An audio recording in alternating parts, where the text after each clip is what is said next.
अस्सलाम वालेकुम। Neuro care में खुश आमदीद। बैक एक यानी कमर का दर्द एक ऐसा मसला है कि जो सिर्फ हमारे रीजन का मसला नहीं है कि ये पूरी दुनिया का मसला है। इसका अंदाज़ा आप इस बात से लगा लें कि दुनिया में तकरीबन 61 करोड़ लोग कमर के पुराने दर्द यानी क्रोनिक बैक का शिकार हैं। और सिर्फ यूनाइटेड स्टेट्स में एक किए गए सर्वे के मुताबिक वहाँ पर तकरीबन 1.6 करोड़ 16 मिलियन पीपल जो है वहाँ पे कमर दर्द का किसी न किसी फेस पे अपनी ज़िंदगी में इसका शिकार होते हैं। ये बहुत ही ज़्यादा परेशान कुन और बहुत ज़्यादा डिसेबलिंग मतलब आपको काम काज के लायक ना छोड़ने वाली ये बीमारी है, क्योंकि हमारे मुल्क में भी बहुत ज़्यादा लोगों की ज़िंदगियों को ये मुतासिर करती है, उनकी क्वालिटी ऑफ लाइफ को कम करती है। और बाज़ मरीज़ तो बेचारे इसमें माजूरी की हद तक भी चले जाते हैं। कमर का दर्द जो होता है वो दो तरह का हो सकता है, जिसमें जो सबसे ज़्यादा कॉमन जो दर्द है वो है लोअर बैक एक यानी कि कमर के निचले हिस्से का दर्द। और जो उसकी दूसरी टाइप या दूसरी जो किस्म है जिसको मेडिकल की ज़ुबान में शियाटिका कहा जाता है, वो इस तरह से होती है कि वो कमर के निचले हिस्से से वो दर्द शुरू होके पूरी टांग में जाता हुआ आपके पाँव तक वो जाता होता है, तो वो शियाटिका है। और ये दोनों जो दर्द की अक़साम है वो बहुत मुख्तलिफ हैं, इनका तरीका इलाज भी एक दूसरे से बहुत ज़्यादा मुख्तलिफ है। एक टाइप जो होती है उसमें सर्जरी का बहुत ज़्यादा फ़ायदा होता है, जबकि जो क्रोनिक बैक एक है, जो लोअर बैक एक है, तो उसमें सर्जरी का कोई रोल भी नहीं होता। अब इस वीडियो में मैं आपको तफसील के साथ उन दोनों की जो अलग अलग पॉइंट्स हैं जो इन दोनों को अलग करते हैं, क्योंकि नॉर्मली यहाँ पर समझा ये जाता है कि ये दोनों एक ही तरह की बीमारी है और एक ही किस्म है, हालांकि ऐसा नहीं है। पहले बात कर लेते हैं कि लोअर बैक एक। लोअर बैक एक में जो आपके कमर के निचले हिस्से का दर्द है वो ज़्यादातर मसल के स्पाज्म की वजह से या उनके अकड़ाव की वजह से होता है, जिसके पीछे बुनियादी तौर पर काफ़ी ज़्यादा वजूहात होती हैं।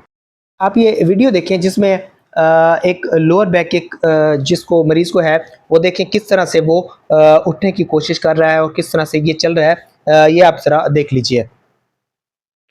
जो लोअर बैक एक है उसकी बहुत सारी वजूहात में कुछ वजूहात में ज़िक्र करता चलूँ, वो ये हैं कि जो आपके वर्टिब्रा होते हैं, आपके जो मोहरे होते हैं, उनके दरमियान जो जॉइंट्स होते हैं, उनके दरमियान इन्फ्लेमेशन होना यानी सोजिश होना और बाद में वहाँ पर स्पेस बन जाना, जिसकी वजह से वो जॉइंट अनस्टेबल हो जाते हैं और आपस में टकराते रहते हैं, तो उसकी वजह से भी दर्द हो सकता है। इसके अलावा जो मोहरे हैं उनके अंदर कुछ इस तरह से तब्दीलियाँ आना शुरू हो जाएँ, जैसे खुदा न खास्ता किसी को मोहरों का टीबी हो जाता है या उसके अंदर कैल्शियम की कमी की वजह से वो भुरभुरे हो जाते हैं, ऑस्टियोपोरोसिस हो जाता है उनमें। साथ के साथ मसल का स्पैज़म हो जाना यानी कि मसल का जो अकड़ाव हो जाना, वो किसी भी वजह से हो सकता है। आपका जो बैठने का पोस्चर है, आपका जो बैठने का अंदाज़ है, वो सही ना हो तब भी अकड़ाव हो सकता है। आपको कोई ऐसा काम हो जिसकी वजह से उन पर मुसलसल स्ट्रेस पड़ रहा हो, तो उसकी वजह से भी हो सकता है। इसके अलावा खुदा न खास्ता अगर किसी को कमर की चोट लगी हुई हो, तो वक्त के साथ साथ वो भी क्रोनिक बैकएक में कन्वर्ट हो सकता है। अब इसकी दूसरी किस्म पे बात कर लेते हैं जिसका नाम है शियाटिका। अब ये क्या होता है, ये एक बहुत ही ख़ास तरह का पेन होता है। ये ऐसे नहीं होगा कि किसी इंसान को फील हो जी यहाँ से दर्द शुरू हो रहा है, पूरी कमर में जा रहा है, इस तरह से कुछ नहीं होगा। मरीज़ बताता है कि उसको कमर के निचले हिस्से से दर्द शुरू होकर उसकी बटक से होता हुआ यानी उसके कूल्हे से होता हुआ टांग में और वो पाँव तक जाता है और बहुत ही सीवियर किस्म का पेन होता है, बहुत ज़्यादा शदीद दर्द होता है। और मरीज़ जो है वो बताएगा कि उठने बैठने के साथ उसकी जो है शिद्दत में कमी या ज़्यादती होगी। और कुछ मरीज़ों में खुदा न खास्ता टांगों के अंदर कमज़ोरी या पाँव के अंदर कमज़ोरी भी आना शुरू हो जाती है, जो कि शुरू में हो सकता है कि मरीज़ को फ़ील ना हो, लेकिन अगर कोई एक्सपीरियंस डॉक्टर जो कि इस कंडीशन को जानता हो, उस कंडीशन के शिकार मरीज़ों का इलाज करता रहो, तो वो फ़ौरन इस चीज़ को पिक कर लेता है कि इसको ये मसला अब शुरू हो रहा है।